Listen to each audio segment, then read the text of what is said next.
The New Yorker poses the interesting question, are we diving into a new political era with a generation of young activists trying to ensure that it's replaced by progressive populism, not the allegedly fascist right? Ryan, I work in conservative youth politics. I work with a lot of students on the right, and it has been very interesting to see what's happening in this sort of like young progressive movement, the energy that has been injected into that movement by, of all people, a curmudgeonly boomer named Bernie Sanders. What's your experience been like with young progressives in this era? Well, yes. I mean, the answer to the New Yorker's question is yes. And we talked yesterday about the structural economic reasons that we're seeing this transformation of our politics. And in particular, that millennials faced the financial crisis of 2008, right out of the gate, early on in their would-be careers.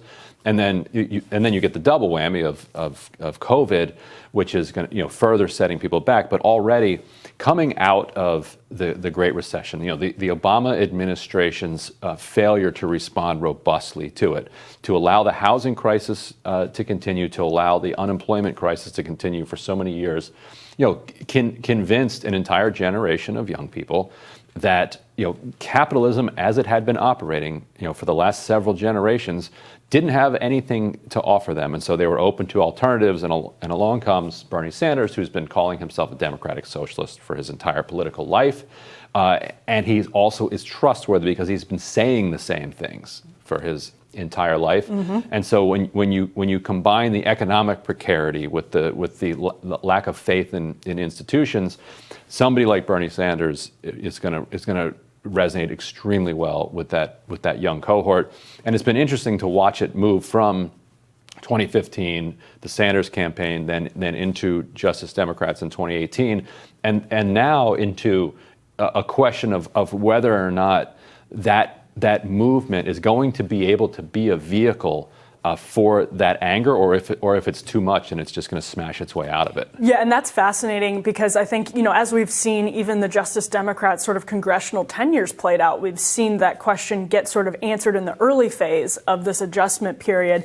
You just mentioned something so important, which I actually think Bernie is older than a boomer. I think he might actually be in the older generation. Nonetheless, an older person inspiring the youth is extremely interesting, and you made the, I think, most important point, which is that people felt like they could trust Bernie Sanders. And when we live in this era of declining institutional trust, reasonably declining institutional trust from people who have absolutely no good reason to trust the political and corporate and media establishments in this country, someone that you can trust is really appealing. And Bernie Sanders, I think that explains his appeal with young people. It's been very interesting to watch what's happened in this populist moment on the right. Populism, I think, is obviously animating to young people, but I also think the left takes for granted that it's sort of stranglehold on youth voters. There's sort of this notion that young people are always going to be really liberal. I mean, we mentioned this yesterday on the show. Ronald Reagan comfortably won the youth vote. I mean, people forget that. Easily won the youth vote his second term.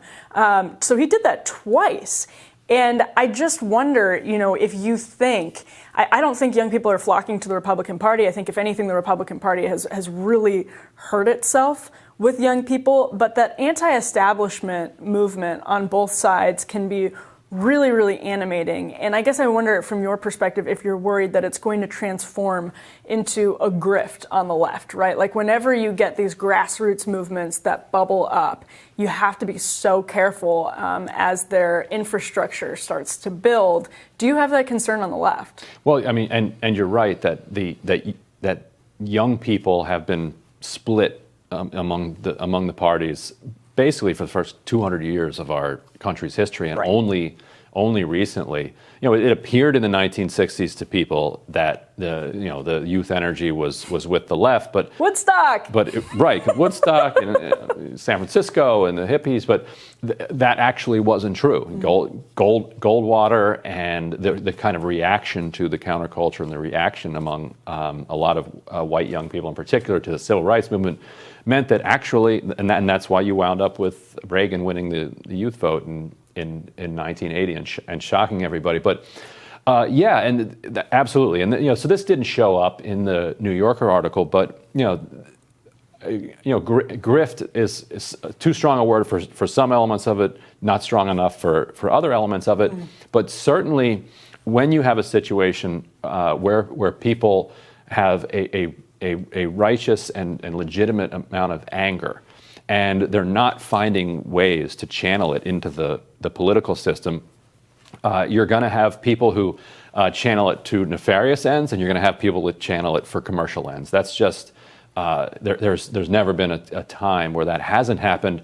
The internet and the ease of moving money around and the ease of creating content is going to make that a lot easier. And the mainstream media's lack of credibility makes it so that they don't have nobody really has an ability to referee any of this. The referees are gone from the field, as they should be, but then that leaves the onus on people.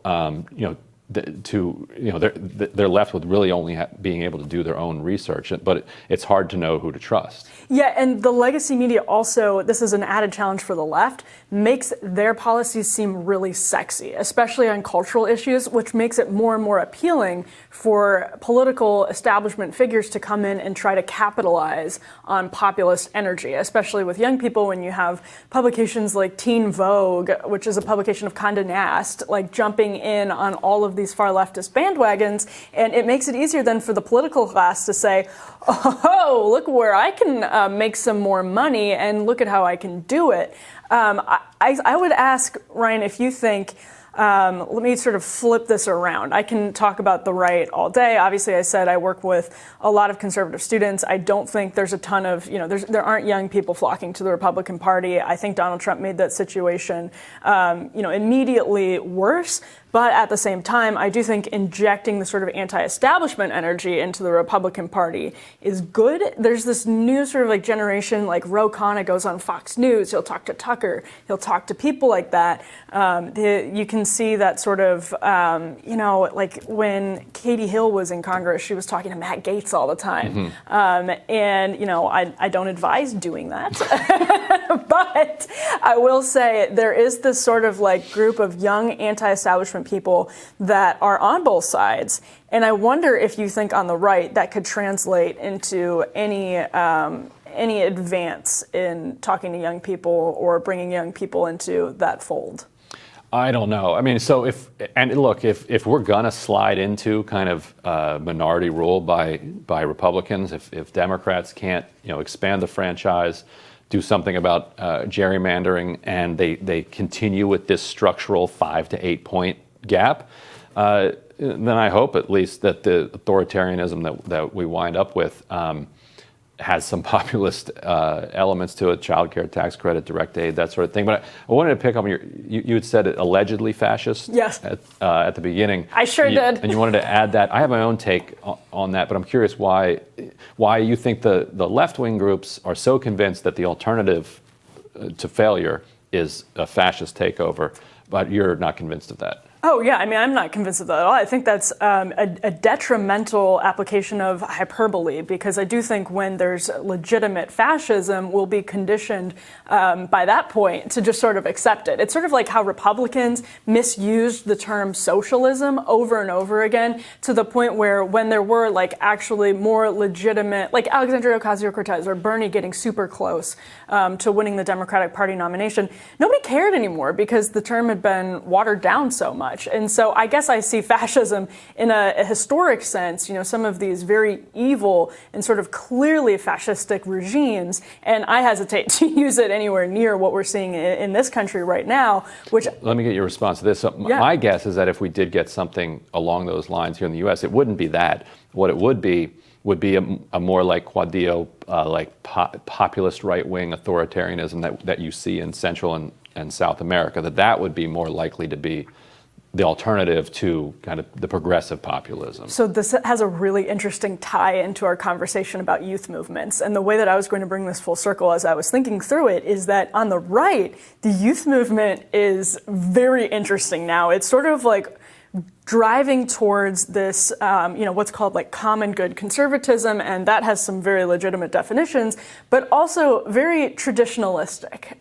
There are people who sort of are openly debating the merits of the Constitution in ways that might really surprise people on the left and in the center right. And so I don't see that as legitimate fascism. I think it's still sort of like a fantasy, fever dream of people, especially religious people, who see the sort of moral order collapsing around them and want to now use the state to varying degrees to implement a more a more authoritarian order. And I'm uncomfortable with a lot of that, definitely some of it. So, I mean, I guess I think there's that possibility. I don't think it's a very strong possibility, because I do think that one of the great things is to watch the collapse of sort of like in big federal races, especially, the collapse of money, the power of money in politics, because the democratization of media has made it such that one person's money doesn't necessarily guarantee, actually far from it, guarantees whether they'll win a primary or whatever it is. I think we actually still have, as dismal as things seem, a pretty strong system.